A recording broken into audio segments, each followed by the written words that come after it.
Bien. Donc imaginez la mobilité du futur, ou si on fait un anglicisme, ou de l'avenir en français. C'est un grand sujet. Les métropoles de demain n'abordent pas le, le nouvel âge de la mobilité comme un progrès continu, mais comme plutôt un progrès lent. Et pourtant, ce n'est pas en améliorant la bougie qu'on a inventé l'électricité, m'a-t-on dit. Il y a des nouveaux modes de transport qui arrivent et qui annoncent de grands chamboulements des habitudes. Comment est-ce que ça va s'intégrer à l'offre actuelle? Comment celle-ci va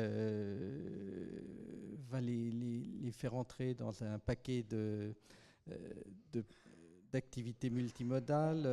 Il y a la prouesse, la technique. Est-ce que c'est pour tout de suite ou est-ce que c'est un rêve lointain? La place de la voiture aussi sur les routes. Voilà, autant de questions euh, auxquelles on va essayer de répondre, ou au moins partiellement. Donc, avec nous ce soir, Thierry Mallet, qui est président directeur général du groupe Transdev, Arnaud Kemar, qui est directeur général du groupe SANEF, Diana Zhou, qui est director of Project Strategy de Virgin Hyperloop. That's it. Euh, Isabelle Montelesco, qui elle est directeur projet et opération au sein de la direction mobilité électrique du groupe EDF. Donc Thierry Mallet, on va commencer avec vous. Vous êtes un opérateur global de transport. L'avenir de la mobilité pour vous, c'est le présent amélioré ou un monde radicalement différent? C'est une Vous, question vous avez compliquée. 5 jours pour répondre. Oui. Alors, Mais enfin, on va essayer de faire plus vite. alors ça sera un mélange des deux. C'est-à-dire que clairement, il y a des modes aujourd'hui, et je pense notamment au mode lourd, à ce qu'on appelle le mass transit. Ça va être qui sont les trains, les métros, les RER et les tramways qui vont continuer d'exister demain, notamment dans les métropoles, parce que déplacer des milliers, voire des millions de personnes, quand on voit effectivement que dans la plupart des villes, que ce soit en Chine, en France ou dans le monde, on parle de 500 000 personnes par jour sur certaines lignes, il n'y a pas d'autre solution que ces modes lourds. Par contre, ces modes lourds vont continuer de s'améliorer, ils vont devenir plus automatiques, la qualité de service s'améliore, et on va voir autour de ces modes lourds, notamment dans tout ce qui est le premier et le dernier kilomètre, dans tout ce qui est interconnexion, des révolutions. On le voit déjà avec l'arrivée des VTC, mais on le voit avec la mobilité as a service, on le verra avec des nouvelles technologies comme Hyperloop demain. On voit effectivement que la mobilité va se modifier autour de ces modes dans les grandes villes. Après, quand vous êtes dans des zones dans lesquelles il n'y a pas cette densité-là, la révolution peut être beaucoup plus forte, puisque là, c'est la place de la voiture, et on voit bien que la voiture est en train de changer. Le modèle de la voiture, qui était une voiture individuelle, on va progressivement vers la notion de la voiture qui devient un service. On ne sera plus obligé d'être propriétaire de sa voiture. Demain, si elle est autonome, on pourra l'appeler, elle viendra vous chercher, vous la partagerez soit dans l'espace avec quelqu'un, soit dans le temps, puisqu'une fois que vous ne vous en servrez pas, quelqu'un d'autre l'utilisera ou elle ira se recharger. Donc on voit bien qu'il y a des changements très importants. Les business models restent à inventer, puisqu'il ne faut pas oublier que dans le domaine de la mobilité, c'est la rencontre de trois éléments. C'est la rencontre à la fois d'un service physique qui correspond à une demande, du digital qui permet effectivement d'accéder à ce service, mais également d'un business model. Et il est essentiel qu'on arrive à trouver les trois pour que ça puisse émerger. Merci beaucoup. Diana Zou, avec Hyperloop One, vous incarnez vraiment l'innovation. C'est le truc que personne n'a jamais vu pour l'instant. C'est tout le monde dit tiens, bah, est-ce que c'est les livres de science-fiction de quand on était petit qui arrivent, qui se réalisent? Mais bon, au-delà des premiers terrains d'expérimentation, pour l'instant on en est encore à l'expérimentation et tout ça, est-ce que ça peut vraiment changer les transports partout et à tous les niveaux? First, I just want to say thank you very much for inviting me here. Thank you, Greater Paris, for organizing this organization. It's a pleasure to be here in Paris, as it is always. I love this city. I think that's a very interesting question that you raise. And, you know, I remember when I first started at the company at Virgin Hyperloop One, close to 3 years ago now, I showed up at the door and my Uber car had dropped me off. And the Uber driver said, "Are you sure this is really where you need to be?" It was at the end of a very derelict street, and there wasn't much there. And the company was, at the time, about less than 100 people. And we had developed a lot of very nice designs, but very little test assets to show for it. Fast forward 3 years, we've now doubled in size. We're close to 200 people. We've raised over $300 million in equity and in assets. And we have developed the world's first full-scale, full-system Hyperloop test track. So we have done a lot, and we've also gotten on board a host of investors, a host of partners that are very interested in working with us. One of the big changes in the last 3 years was the name of the company changed from Hyperloop One to Virgin Hyperloop One after a big investment by Virgin Group, by Richard Branson's group. And SNCF is also an investor and a very strong partner of ours that we work closely with, as well as DP World, one of the largest port operators in the world.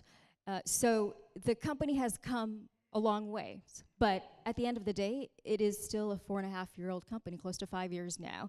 And when I look at the range of panelists that are with me today and also have been on the previous panels, the technologies that you've built, the companies that you've built have been around for decades. So we're young, but we're very fast growing, and I think it's a technology that has much to offer to the world.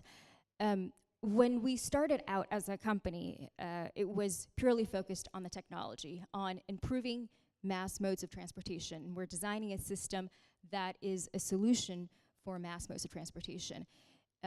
What we've seen actually is that not only has there been interest in the technology, but we have had interest from government players, from private sector partners from all over the world. And that kind of excitement when it comes to new technologies has been extremely exciting for us to see that. We have been engaging with urban planners, with regional and state Department of Transportations in the US. We have been engaging with the US Department of Transportation, with policymakers in Congress, and they have been very excited about what they've seen so far. And that kind of enthusiasm has been instrumental in pushing this forward as a new mode of transportation. So your question is this real? Is this going to happen? Yes, it is absolutely real. We are actually about to, hopefully we'll start build in a commercial track in India at the end of this year, early next year. So this is a project that is going to happen very, very soon, we hope. But is it going to happen tomorrow? No, it is infrastructure. At the end of the day, it is transportation, and that takes time. That is hard work to build. But this is something that will come in years, not decades. Donc vous avez fait mieux qu'attiser la curiosité des industriels du transport. C'est déjà un bon point. Arnaud Quaimard, les bus, les tramways, les taxis, les trains, même Virgin Hyperloop, tout ça, c'est des systèmes qui utilisent alors, pas toujours des routes, mais les routes sont toujours connectées à ces systèmes-là. C'est plus qu'un complément. Comment travaillez-vous avec tous ces acteurs pour assurer les liens justement entre l'infrastructure routière et les véhicules qui l'utilisent? Il faut déjà partir d'un premier constat. Le premier constat, c'est que le réseau autoroutier français, qui est probablement des plus performants du monde, est né de l'interurbain. Donc on a relié Paris à Rouen, puis Rouen à Caen, puis Paris à Reims, puis Reims à Strasbourg, etc. Et puis les investissements ont été faits pour effectivement commencer à relier les grandes villes et créer et amener de l'activité économique. Et fondamentalement, une société, enfin une autoroute, c'est un vecteur d'activité économique qui permet de transporter des biens, des marchandises. Mais finalement, ce que l'on constate aujourd'hui, c'est qu'avec le dépeuplement progressif des centres urbains, la voiture fait aujourd'hui et fait pour probablement le grand nombre d'années qui viennent, fait partie de la mobilité du quotidien de millions de Français. D'ailleurs, vous n'avez pas pu échapper au fait que ce qui a finalement déclenché la crise de Gilets jaunes, c'est quoi? C'est finalement une crise de mobilité. Une crise de mobilité fondamentalement de mobilité individuelle et de mobilité et du prix du carburant.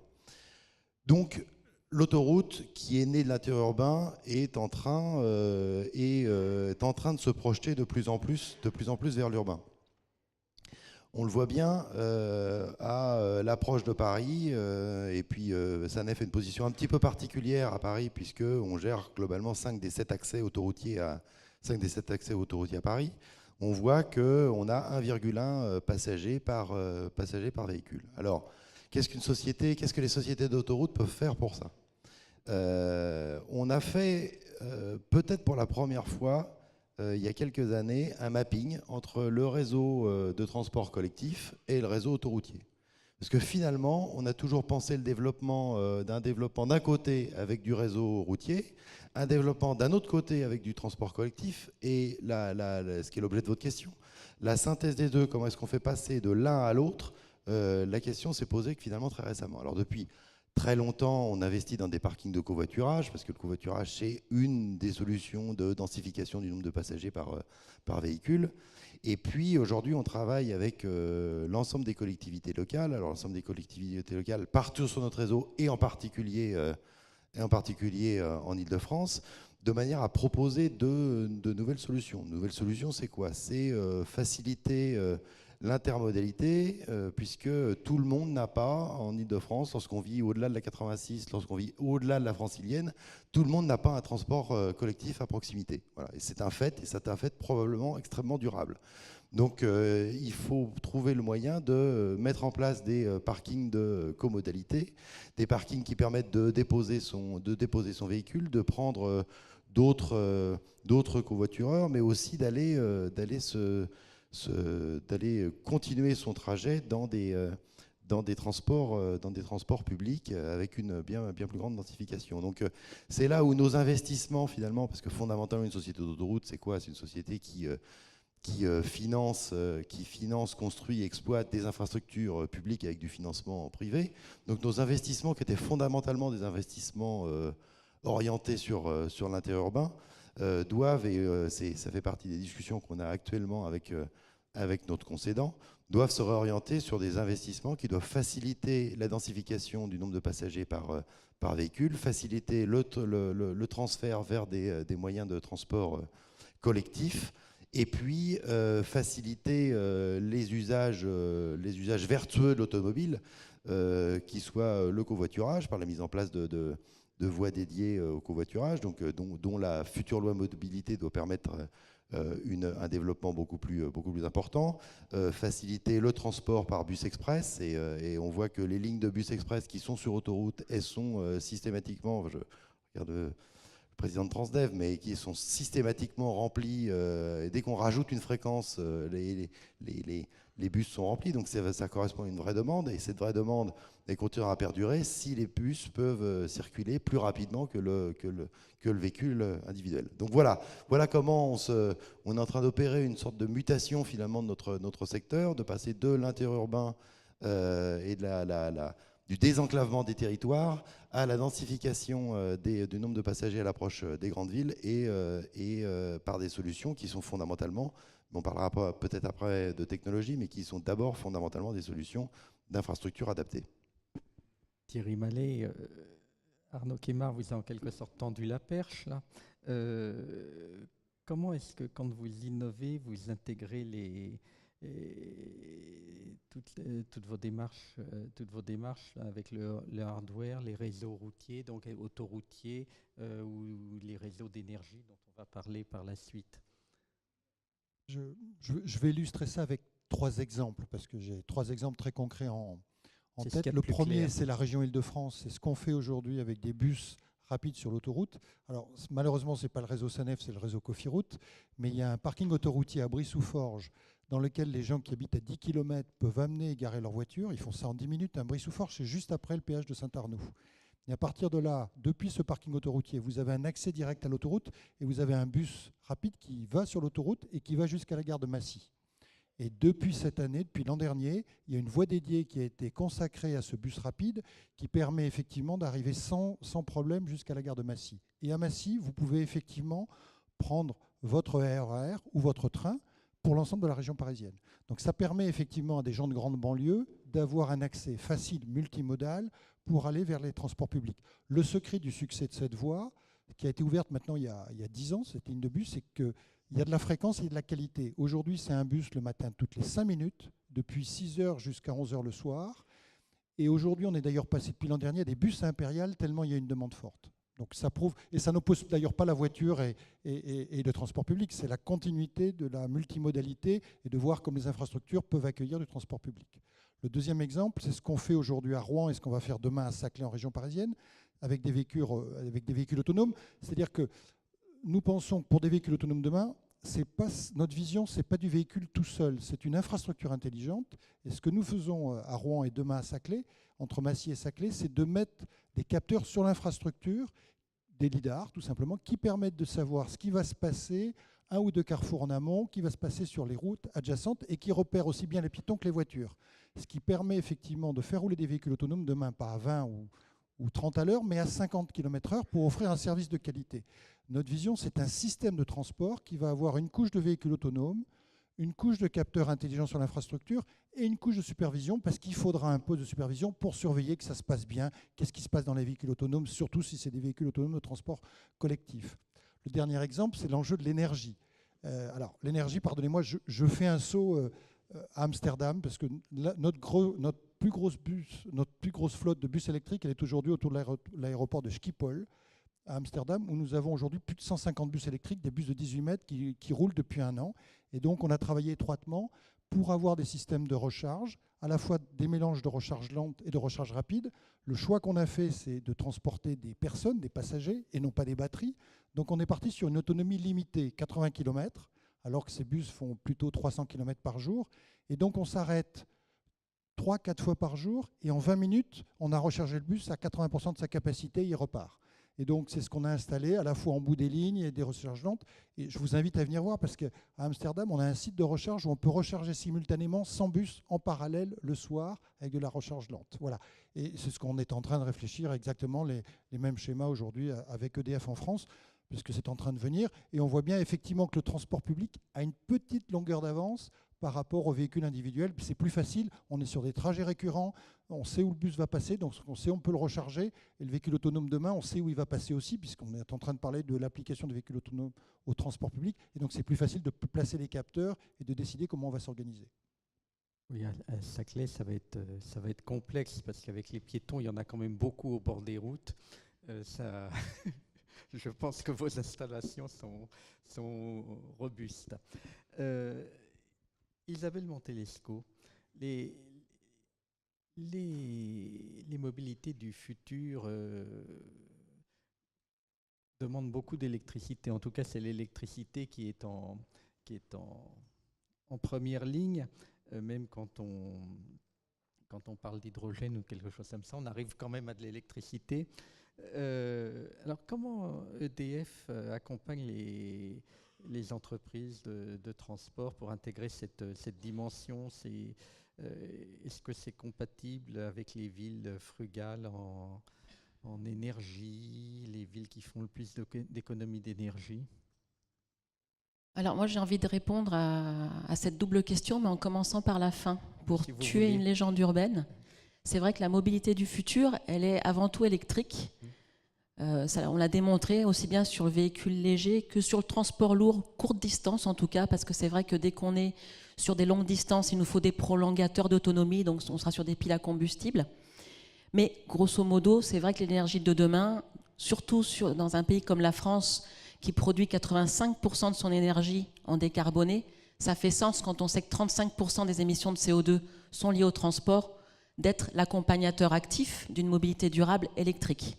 Alors pour répondre par la fin de votre question, énergivore, oui ou non, j'ai envie de tuer quand même une légende urbaine. Pour commencer par quelques chiffres sans noyer tout le monde, aujourd'hui il y a 200 000 véhicules légers qui roulent sur le territoire français. Sur 32,7 millions du parc roulant, ça fait encore peu, mais c'est le plus gros potentiel de développement puisqu'il y a eu près de 26% d'augmentation de ce chiffre entre 2018 et 2017. C'est demain qui nous intéresse. 2030, il y aura entre 3,5 et 4 millions de véhicules légers roulants. 2035, près de 7 à 9 millions. Comment ça se traduit en termes de consommation d'énergie? Pour répondre à votre question, 2030, 4 millions de véhicules, c'est environ 8 TWh. 2035, 9 millions de véhicules, c'est environ 18 TWh. Quand on sait qu'en France, on produit grosso modo 400 TWh par an, vous aurez tout de suite fait la division et vous aurez compris qu'en termes de consommation, il n'y a pas d'incidence particulière. Nos capacités de production sont capables d'absorber 9 millions de véhicules roulants en 2035. Quand on parle d'appel à puissance après, parce que c'est vrai que ça aussi, ça peut être un problème posé, on se demande si à un moment donné, quand on va recharger tous les véhicules, qu'ils soient légers ou lourds au même moment, est-ce que ça va faire tomber le réseau ou est-ce qu'on va être capable d'absorber cette charge? Alors là, moi, je me repose sur une étude qui a été produite par Enedis, plus qu'une étude, c'est un cahier d'acteurs qui a été remis dans le cadre des assises de la mobilité, assises qui ont permis l'année dernière, entre septembre et octobre, de travailler la future loi d'orientation des mobilités. Enedis disait à peu près la même chose que nous en chiffres, 2035, 9 millions de véhicules roulants. Ça veut dire qu'en termes d'appel à puissance, ça peut générer un pic de 20%, ce qui est énorme. Mais attention, il faut le minorer rapidement quand on sait que ce pic d'appel à puissance, il peut être réduit à 4% si on travaille ce qu'on appelle le pilotage intelligent de la charge. Donc quelques-uns d'entre nous l'avons déjà un peu évoqué, pas à travers les capteurs notamment, mais là on est sur la partie énergie. Ce qu'on appelle communément le smart charging, ou en français le pilotage intelligent de la charge, c'est un vrai enjeu de la mobilité du futur, parce que ça permettra de lisser les appels à puissance et de les optimiser pour que tous autant que nous sommes, exploitants, clients finaux, producteurs d'énergie et commercialisateurs, on soit gagnants dans cette configuration. Alors après, pour répondre à votre première question qui est comment on accompagne les entreprises et les collectivités dans cette mobilité du futur, j'ai envie de donner un exemple. Aujourd'hui déjà, vous l'avez un petit peu évoqué, même beaucoup, effectivement, j'invite les personnes que vous êtes à aller à Amsterdam parce que c'est plus qu'un vrai prototype. J'espère que demain, ce sera l'avenir du transport en commun. Nous, côté EDF, nous accompagnons les collectivités déjà locales et les exploitants dans la réflexion autour de la transformation d'une flotte de transport en commun, par exemple, à l'électrique. Et on ne le fait pas tout seul, on le fait effectivement avec les exploitants, on le fait avec les collectivités locales et aussi avec les constructeurs de bus, via plusieurs volets. D'abord, essayer d'accompagner un certain nombre d'acteurs sur une première réponse triviale à la question « Comment est-ce que moi, je peux transformer ma flotte de bus thermique en flotte de bus électrique ?» Parce que les réflexions qui consistent à dire « Est-ce que je vais finalement recharger mes bus en dépôt le soir ?» ou parce que justement le trajet le permette et l'autonomie aussi, ou est-ce que je vais les recharger en bout de ligne ou comme vous le disiez tout à l'heure, en cours de route, parce que je préfère effectivement privilégier un bus qui au final va charger plus de voyageurs que de poids de batterie. C'est une question à laquelle on aide à répondre par le biais d'un outil qui nous permet de modéliser l'ensemble. Ça, c'est une première réponse. On en a deux autres. On accompagne aussi les acteurs dans l'électrification des dépôts, en concevant, réalisant, exploitant et maintenant des dépôts bus électrifiés, parce que c'est vrai que c'est un vrai métier et qu'il est nouveau et qu'il nécessite des compétences particulières. Et puis enfin, on va travailler sur deux volets. Un déjà qui existe chez nous via une de nos filiales qu'on partage notamment avec la Caisse des dépôts, qui est une filiale de location de batterie. Aujourd'hui, quand on a un bus élec, d'un point de vue coût, ça coûte environ 40% de plus qu'un bus thermique. On est dans des ordres de 450 kg un bus élec versus 250-300 un bus thermique. Le delta, c'est le coût de la batterie. Et cette batterie, certaines collectivités locales, certains exploitants ne souhaitent pas forcément l'acheter, préfèrent la louer pour des raisons déjà évidentes de capexisation, mais aussi de garantie de batterie. Et pour le coup, cette filiale permet de proposer des dispositifs de financement. Et enfin, demain, et on y travaille, Le pilotage intelligent dont je vous parlais tout à l'heure, c'est valable aussi pour ce transport lourd. Donc, et les exploitants et les collectivités locales sont de plus en plus soucieuses de pouvoir aussi résoudre cette problématique d'optimisation de l'appel à puissance. Donc, on travaille sur un volet qui permettra de les accompagner sur ce pilotage intelligent de la charge.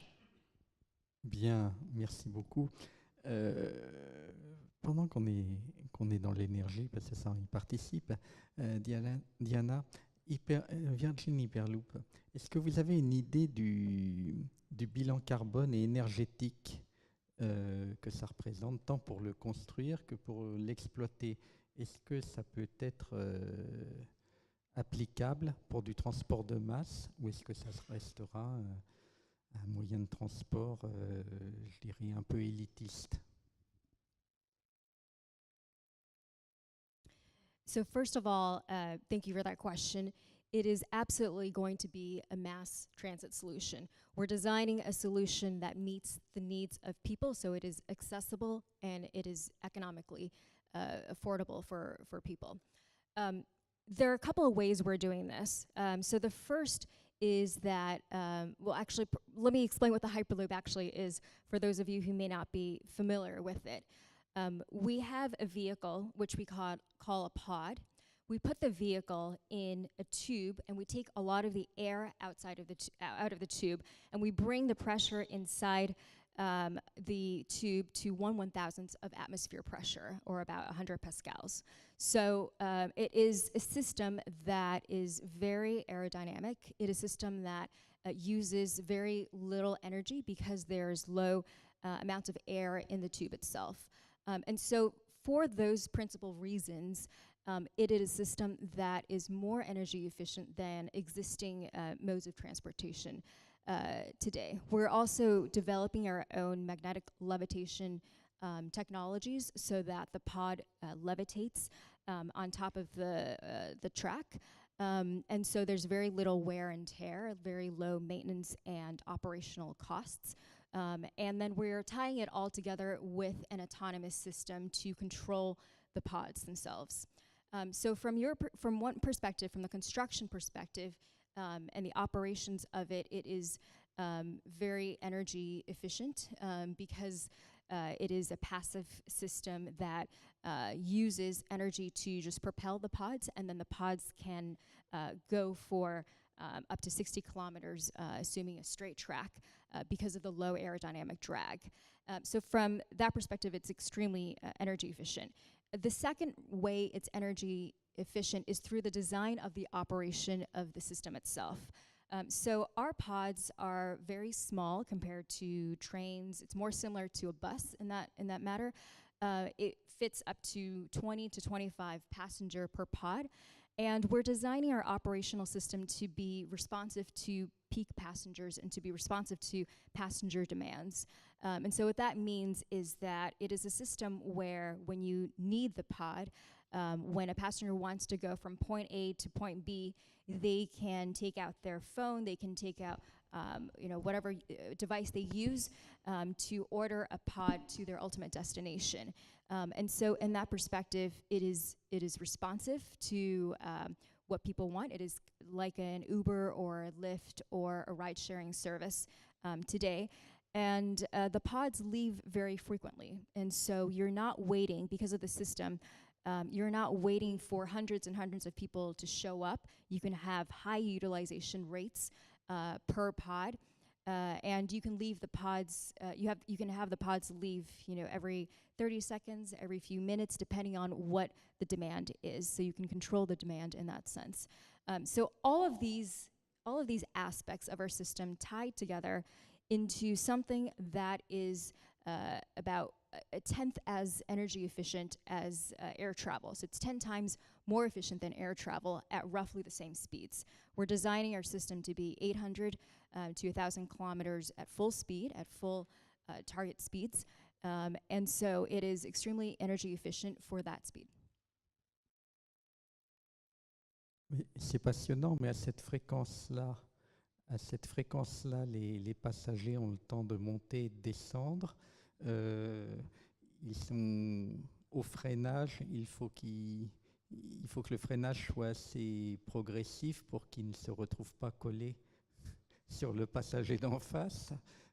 Ça demande beaucoup de choses à mettre au point, non?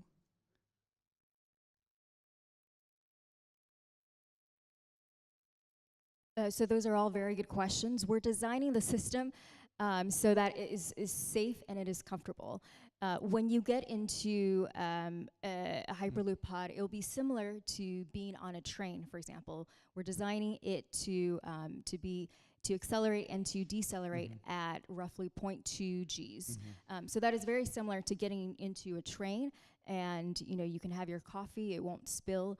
And these are all systems, these are all aspects that are being designed as we're looking at different routes. So one of the really interesting things is a lot of people think that we need a perfectly straight route for the Hyperloop system. Actually, that's not necessarily the case. We are flexible enough that we could accommodate different turns, but we would take them at lower speeds. And so when you ask about the acceleration and deceleration, all of these parameters are factored into our optimization system when we look at different routes. So we're adjusting for those factors. D'accord, merci beaucoup. Arnaud Quémard, la route du futur, alors, ou de l'avenir, on dit qu'elle est forcément intelligente. Comment vous en dresseriez un portrait en quelques mots? Comment la décrire? Alors, d'abord, on va tordre le cou à quelque chose. La route, elle est déjà intelligente. Voilà. Donc, voilà, ça c'est un joli concept marketing, la route intelligente, mais finalement, la route, elle est déjà intelligente et depuis fort longtemps. Et vous nous faites croire qu'elle va le devenir encore plus. Ah, je ne sais pas si je vais vous faire croire quoi que ce soit. D'ailleurs, je ne sais pas si je vais vous faire croire quoi que ce soit. Mais la route aujourd'hui est bourrée de capteurs. On a énormément d'informations qui permettent de gérer le trafic, puisque fondamentalement, un de nos métiers, c'est de faire de la gestion de trafic. Nous avons été les premiers en France à faire un partenariat avec Waze et d'avoir un échange de flux d'informations entre nos centres de gestion de trafic et Waze, de manière à pouvoir se nourrir l'un l'autre des informations. Alors, est-ce que c'est de la route intelligente? J'en sais rien, mais c'est de la technologie qui vient au service de la fluidité et de la qualité de service pour nos clients. Une autoroute concédée, c'est aussi du péage, et les systèmes de péage ont considérablement évolué. Nous allons ouvrir d'ici un mois le premier péage free flow en France, donc le premier péage sans barrière en France, à côté de Metz, et on est en train de proposer, et on espère aller jusqu'au bout, dans un projet de suppression de l'ensemble des barrières de péage sur l'autoroute A13, donc voilà, pour les Parisiens. Donc ça fait le Paris-Deauville sans s'arrêter 3 ou 4 fois. Et ça, c'est fondamentalement, même si technologiquement, ce n'est pas une révolution, puisque aux États-Unis, je faisais des systèmes de péage sans barrière il y a 10 ans en Californie. Mais dans le contexte français, dans le contexte aussi d'un pays qui est fondamentalement traversant, dans lequel il y a des flux de véhicules venant d'un peu partout, et notamment de véhicules étrangers, c'est un vrai challenge. Cette année, nous allons aussi mettre en service le premier système de paiement du péage par mobile. Alors, pas par mobile sans contact, mais aussi sans toucher son téléphone portable. Ce qui va permettre d'apporter fluidité et sécurité, finalement, à l'ensemble de nos clients. Donc est-ce que ça c'est de la route intelligente? Je ne sais pas si c'est de la route intelligente, mais c'est une série d'innovations technologiques qui facilitent la qualité de service et l'expérience client, parce qu'une société comme la nôtre est en train d'opérer sa mutation d'un opérateur d'infrastructure à fondamentalement une société qui offre un service à ses clients, et un service qui correspond aux attentes d'aujourd'hui. Si on continue dans la route intelligente, le véhicule autonome, pour moi, le véhicule autonome individuel, son premier terrain de jeu lorsqu'il arrivera, ce sera l'autoroute. Tout simplement parce qu'on est sur une infrastructure beaucoup plus simple, on est sur des flux beaucoup plus réguliers, on est avec des interactions qui sont globalement simples avec l'environnement. Et d'ailleurs, Nous avons équipé une partie de l'autoroute A13. Vous allez penser que le groupe SANEF tient avec l'autoroute A13, mais bon, c'est comme ça. Nous avons équipé une partie de l'autoroute A13 d'infrastructures communicantes qui nous ont permis aux véhicules de Symbiose de Renault de faire des tests pendant plus d'1 an. Et encore aujourd'hui, sur nos autoroutes circulent des véhicules autonomes, alors effectivement en test, et les véhicules autonomes ont appris à passer une barrière de péage sur l'infrastructure de SANEF. Alors est-ce que tout ça, c'est une route intelligente? J'en sais rien, mais je pense que c'est une route qui acquiert des morceaux d'intelligence pour se projeter vers l'avenir et surtout donner une expérience client, une fluidité, une qualité de service toujours améliorée. Oui, j'ai été volontairement un peu provocateur. Moi aussi. Il faut dire que le péage sans arrêt, on savait le faire et que c'était une barrière juridique. Hein. C'était pas une barrière physique, c'était une barrière juridique. C'était interdit en France et il y avait des entreprises françaises qui savaient le faire et qui le faisaient en Italie très couramment. Et chez vous, on changeait les barrières. Oui. Parce qu'il y avait des voitures qui passaient au travers. Mais on ne va pas refaire le... Ça, je peux le dire, vous ne pouviez pas le dire, donc c'est pour ça que je le dis. Thierry Mallet, quels sont les axes d'innovation prioritaires d'un groupe comme Transdev? Comment vous capitalisez sur votre expérience mondiale dans tous les modes et tout ça pour faire quelque chose de neuf? Alors, nous avons 5 axes, 5 axes d'innovation sur lesquels nous travaillons aujourd'hui. Le premier, et ça ne vous surprendra pas, je l'ai mis volontairement en premier, c'est la desserte des zones peu denses. C'est comment, avec les nouvelles technologies, comment, avec les plateformes, on est capable de mieux desservir les périphéries ou des zones peu denses avec une offre à un prix raisonnable. Un prix raisonnable, c'est-à-dire passer de 30 € à 5, 6, 7 €. Et c'est effectivement commencer à partager les véhicules. Et c'est généralement pas une solution, c'est un mélange de solutions. Et le métier de la mobilité, c'est vraiment un métier très local, c'est-à-dire des solutions qu'on va adapter à chaque type de territoire. Ça, c'est la première solution. Et c'est beaucoup aujourd'hui de transport à la demande, c'est du covoiturage, évidemment.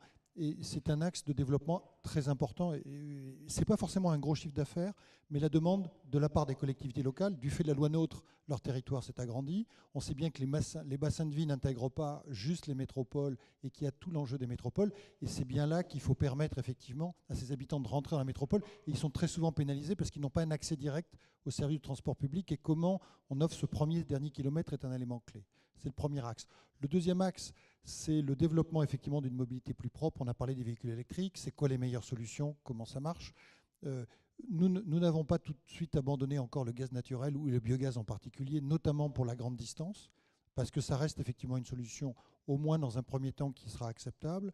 Nous commençons également à explorer, on doit avoir chez Transdev aujourd'hui une dizaine de véhicules hydrogène, qui est plus de l'exploration pour l'instant, pour comprendre comment fonctionne le véhicule hydrogène, sachant que l'enjeu ne sera pas tant au niveau de la pile à combustible, dont le prix va se réduire le jour où on aura une production industrielle, que sur la création d'une filière hydrogène qui n'est pas chez nous. Mais si on n'a pas de l'hydrogène renouvelable, cette filière aura du mal à exister. Il y a un vrai enjeu industriel global. Et là, je pense que la France, je sais qu'on a un plan batterie, ce qui est très bien pour éviter d'acheter des batteries chinoises. Je dois dire que la plupart des batteries sur mes bus, quand ce n'est pas du Bolloré, c'est du chinois. Donc ça sera bien d'avoir des batteries européennes. Mais je pense que sur l'hydrogène, il y a aussi une opportunité de prendre une longueur d'avance parce que les Chinois n'y sont pas dessus. Et je pense que c'est intéressant qu'on montre encore l'exemple dans ce domaine-là. Le troisième, c'est le véhicule autonome, j'en ai parlé tout à l'heure, hein, c'est la conception, je ne vais pas y revenir, mais c'est la conception de systèmes de transport autonome demain, parce qu'on sait que ça va arriver, que c'est une disruption fondamentale. Et pour nous, c'est un changement de business model, parce que Transdev, c'est 65% de chauffeurs. Chez moi, j'ai effectivement 65% de chauffeurs. Ça veut dire que, d'abord, ils vont changer de métier. Qu'est-ce que ça veut dire en termes de rupture de business model? Demain, ils ne seront peut-être plus là. Ils vont superviser des véhicules, ils offriront d'autres services. Ils auront peut-être un autre métier, et donc c'est essentiel qu'on soit présent là-dessus. On a été un peu surpris, c'est vrai. J'avais des taxis aux États-Unis par l'arrivée d'Uber qui nous a tous surpris.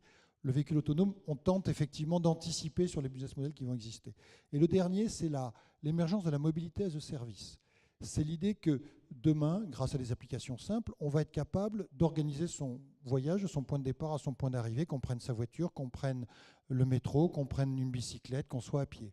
Et aujourd'hui, on a des exemples très très concrets. Alors, on a démarré parce que c'était plus facile à l'échelle de petites collectivités locales, mais aujourd'hui à Mulhouse, avec la collectivité locale, parce que notre vision, ce n'est pas d'être Google, mais c'est d'aider les collectivités locales à devenir Google et à effectivement avoir des solutions, parce que je pense que la bonne réponse, c'est des réponses à l'échelle du territoire, qui collent au territoire.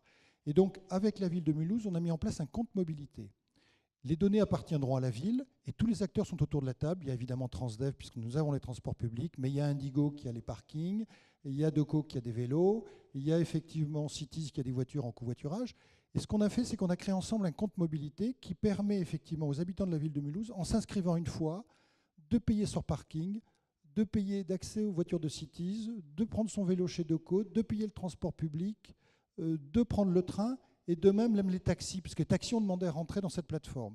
Et ça, c'est quelque chose qu'on pousse sur les territoires, ces solutions qui vont permettre d'ailleurs souvent de révéler des solutions que les gens ne connaissaient pas. Si je veux aller là-bas, tiens, je peux y aller à pied, tiens, je peux y aller en voiture, tiens, je peux garer ma voiture et ma place est réservée.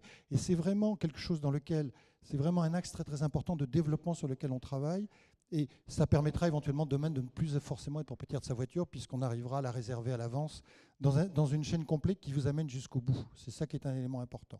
Et les deux derniers éléments, je voudrais en parler rapidement, parce que c'est plutôt j'allais dire, c'est l'utilisation du digital dans nos métiers de base et dans ce qui est la performance, qu'il ne faut jamais perdre de vue. C'est le conducteur connecté, parce que nos conducteurs sont effectivement sur le terrain. C'est le fait qu'ils puissent d'abord organiser leur charge et intervertir leur plan de travail avec des collègues, de savoir comment ça se passe, de prendre leur poste le matin sans passer au bureau, simplement, effectivement, avec une application. C'est ce qu'on fait d'ailleurs sur tous nos chauffeurs de train en Allemagne. On n'a pas de train encore en France, mais en Allemagne, la prise d'un poste par un chauffeur de train, ça se fait de manière connectée. Il sait ce qu'il va faire toute la journée. Et le deuxième, c'est d'avoir des véhicules connectés, au sens de les connaître à l'avance, de savoir quelles sont les pannes, d'anticiper, de voir les enjeux de sécurité. Voilà tous les axes de performance sur lesquels nous travaillons aujourd'hui chez Transdev. Merci beaucoup. Arnaud Quaimard, j'ai compris que la route, ce n'était pas l'ancien monde, qu'elle était déjà intelligente. Mais dites-nous comment justement cette route intelligente accompagne et parfois précède les innovations de tous les acteurs de la mobilité. Alors, là, il y a un peu un sujet de la poule et de l'œuf, s'agissant d'un monde d'infrastructure. On peut citer un exemple qui est le véhicule électrique. C'est que le véhicule électrique, il est quand même né globalement dans l'urbain. Il est encore extrêmement urbain. Et néanmoins, on a, depuis quelques années, mis en place un plan d'investissement assez important pour pouvoir mettre des recharges de véhicules électriques un peu partout. Donc il y en a sur notre réseau tous les 80 km, ce qui permet en gros de parcourir l'ensemble du réseau SANEF en véhicule électrique.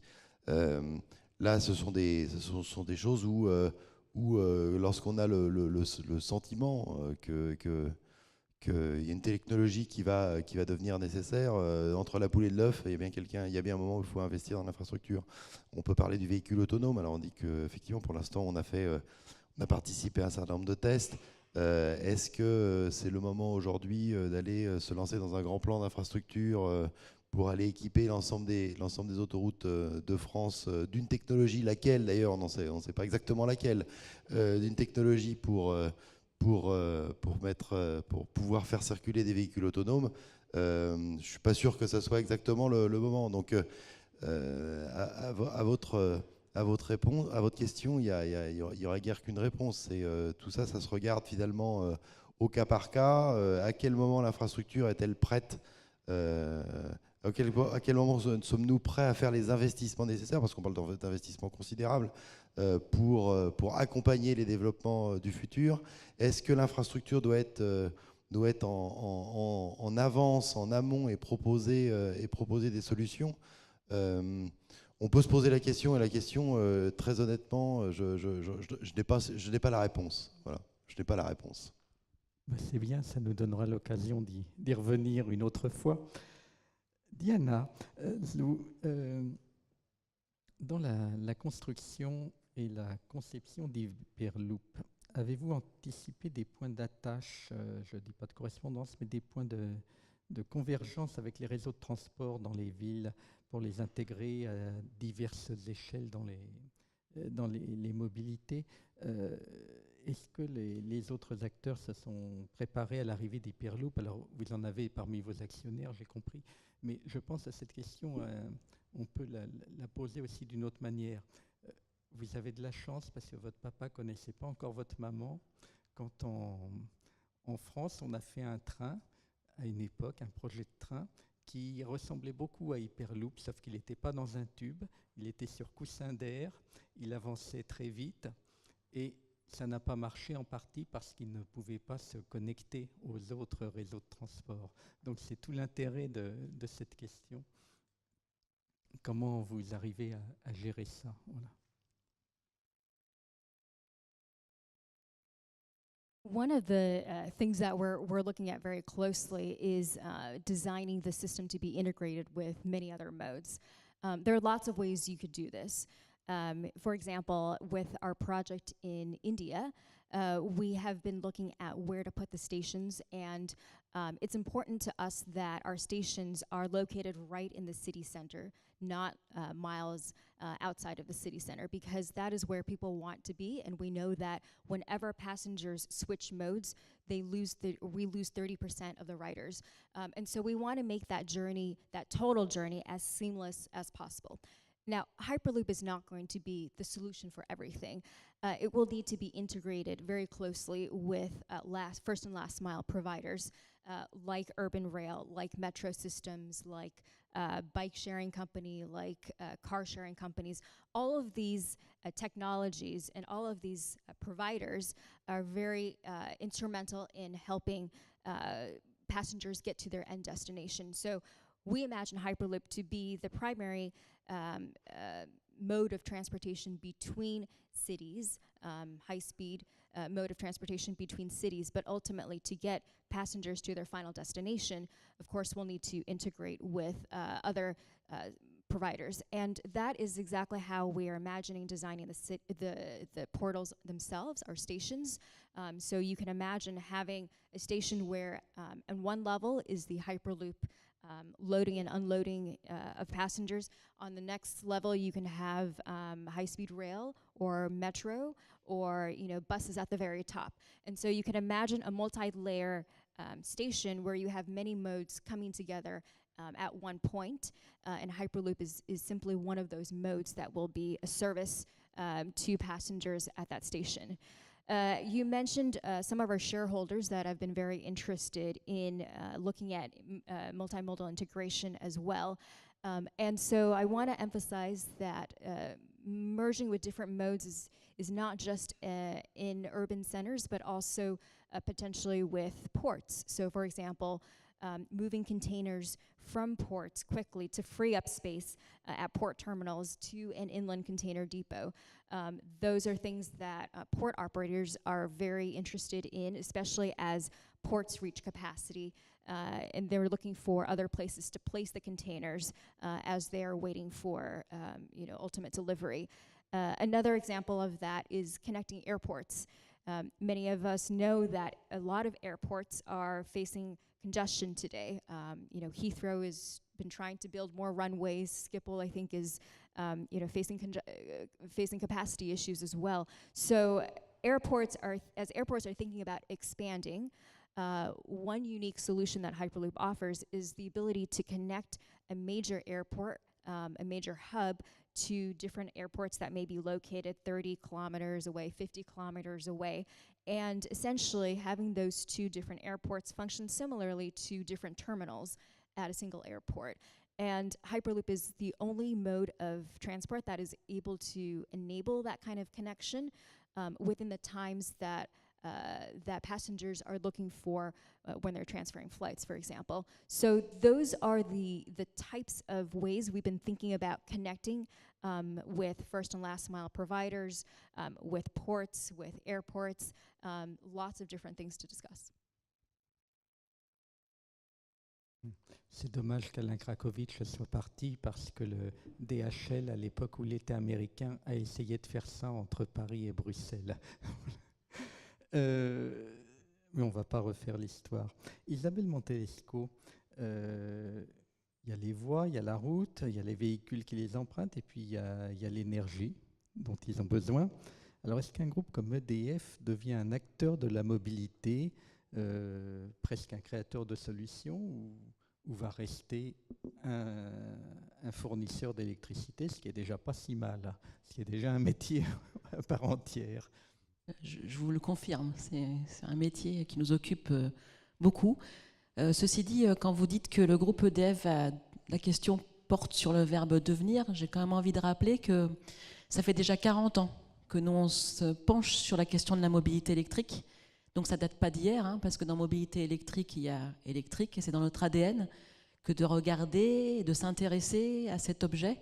Et nous avons commencé il y a une quarantaine d'années par le biais de l'étude des batteries et des technologies batteries, l'étude des infrastructures de recharge. Quel type, quel mode d'évolution? Est-ce qu'on va rester sur des bornes classiques où il y avoir des systèmes de recharge par le sol ou de la conduction? Tous ces sujets, nous les avons étudiés depuis maintes années. Et puis, depuis une dizaine d'années déjà, nous avons, par le biais d'un certain nombre de démonstrateurs et de cranter la mobilité électrique dans nos territoires. Et aujourd'hui, effectivement, même si dans les véhicules électriques, il n'y a pas de boîte manuelle, j'ai envie de dire qu'on va passer carrément à la 5e, puisqu'effectivement, c'est un sujet qui a un vrai potentiel de développement.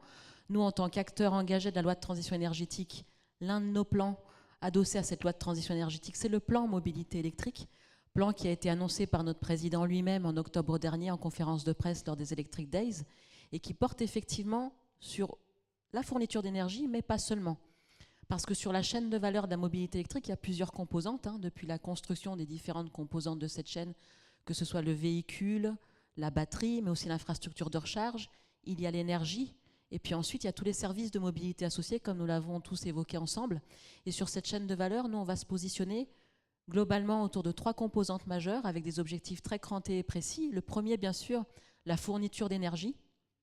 On veut être, dès 2022, le premier fournisseur d'élec des rouleurs de véhicules électriques, avec une part de marché qui s'avoisinera autour de 30% en France, mais aussi dans les pays où nous avons des filiales, donc la Grande-Bretagne, l'Italie et la Belgique. Ça, c'est une première ambition qu'on se donne, et on est déjà présent, hein, puisque ça ne vous aura pas échappé que début janvier 2018, on a lancé une offre spécifique destinée aux rouleurs de VE qui s'appelle Vert Électrique Auto, et qui permet justement d'avoir une offre adaptée à l'usage de ce véhicule, puisqu'il y a des tarifs préférentiels au moment où on se recharge, le soir, et le week-end et les jours fériés. Donc ça, c'est une première composante. Après, il y en a une deuxième qui est l'infrastructure de recharge, que ce soit pour tous les types de véhicules. Là, notre ambition, elle est d'avoir 75 000 bornes exploitées et maintenues par le groupe EDF en 2022, 250 000 en interopérabilité, hein, parce que c'est vrai que ce n'est pas un sujet qu'on a eu le temps et qu'on aura le temps d'évoquer, mais ce serait notre occasion. L'interopérabilité, c'est un vrai sujet de mobilité de demain.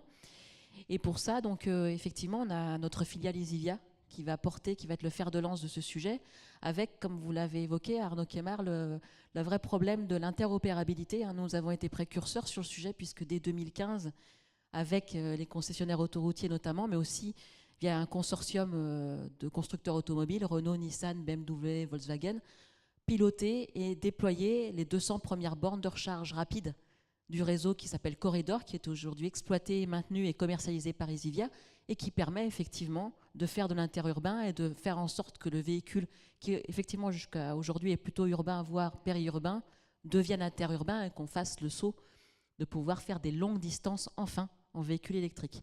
Donc ça, nous l'avons préempté, et aujourd'hui nous avons 200 bornes opérationnelles, hein, qui permettent justement de faire sur les principaux axes autoroutiers le lien entre les grandes métropoles.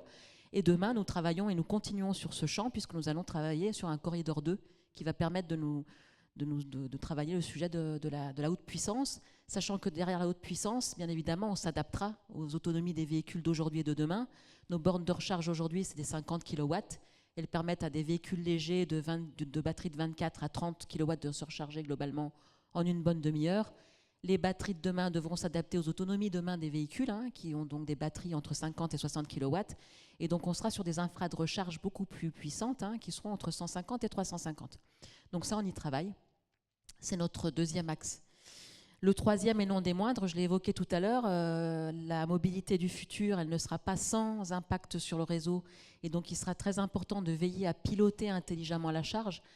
Là aussi, je ne vais pas rentrer dans le détail de ce que ça veut dire, mais il faut avoir en tête que finalement un véhicule avec une batterie, c'est un vrai potentiel, parce que ça permet de faire autre chose avec l'énergie via cette batterie, D'abord, de faire en sorte que le véhicule se recharge au moment où ça nous intéresse le plus en termes d'appel à puissance, hein, comme je l'ai dit tout à l'heure, mais aussi de faire en sorte que ce véhicule, ou en grappe, ou tout seul, plutôt généralement en grappe, soit un vrai objet de modélisation de l'énergie, puisqu'il permet de stocker de l'énergie et de la réinjecter sur le réseau à des moments où ça nous sera utile à tous autant que nous sommes. Donc là, on est plutôt sur du pilotage intelligent qu'on appelle communément V2G, donc Vehicle to Grid, c'est-à-dire réinjecter l'énergie stockée dans la batterie du véhicule sur le réseau. Donc nous avons des objectifs ambitieux en la matière. Hein. Nous, ce qu'on souhaite, c'est être demain le premier fournisseur d'énergie pilotant des charges intelligentes, des bornes de recharge intelligentes connectées à des véhicules, parce qu'effectivement, pour pouvoir travailler le pilotage intelligent de la charge, il faut une chose, c'est une connexion entre le véhicule et le réseau qui permette de comprendre ces commandes, donc une borne de recharge intelligente. Donc ce qu'on ambitionne, c'est à horizon 2022 d'avoir 4000 bornes de recharge intelligente pilotées par le groupe EDF, et à horizon 2035, 1,5 million de véhicules qui rouleront avec connectés à une borne de recharge intelligente, donc soit environ 25% de part de marché sur ce sujet. Écoutez, merci beaucoup. Ça donne un peu le tournis, ces chiffres, parce que il faut que la machine qui gère ce réseau soit capable de déterminer. Il y a une voiture qui s'est connectée, on pensait pouvoir la laisser se charger doucement et puis écrêter des pointes et tout ça. Et puis tout d'un coup, on se rend compte qu'on en a besoin, on la prend. Et il faut que ça soit transparent pour le réseau, que le réseau puisse décider que il n'y a pas de problème, c'est une autre qui va prendre le relais. Alors c'est vrai que c'est un vrai métier en construction qui nécessite plusieurs compétences. Celle déjà de transporteur et distributeur d'énergie en amont. Ensuite, toute la question de l'agrégateur, c'est-à-dire celui qui va avoir les algorithmes permettant, via des prévisions et des profils de consommation, de pouvoir justement jouer entre l'adéquation charge-ressources et puis effectivement des véhicules lourds ou légers connectés en bout de chaîne avec des clients, qu'ils soient collectivités, exploitants ou des clients particuliers lambda qui acceptent de jouer le jeu parce qu'ils vont être gagnants quelque part. Et à titre d'exemple, dans certains pays européens, ça existe déjà et c'est des offres qu'on va travailler. Mais bien sûr, jamais tout seul, hein, je n'arrête pas de le dire, mais nous, la mobilité, on ne la considère pas comme étant un sujet à opérer tout seul. On va le travailler en partenariat avec toutes ces parties prenantes dont je viens de vous parler.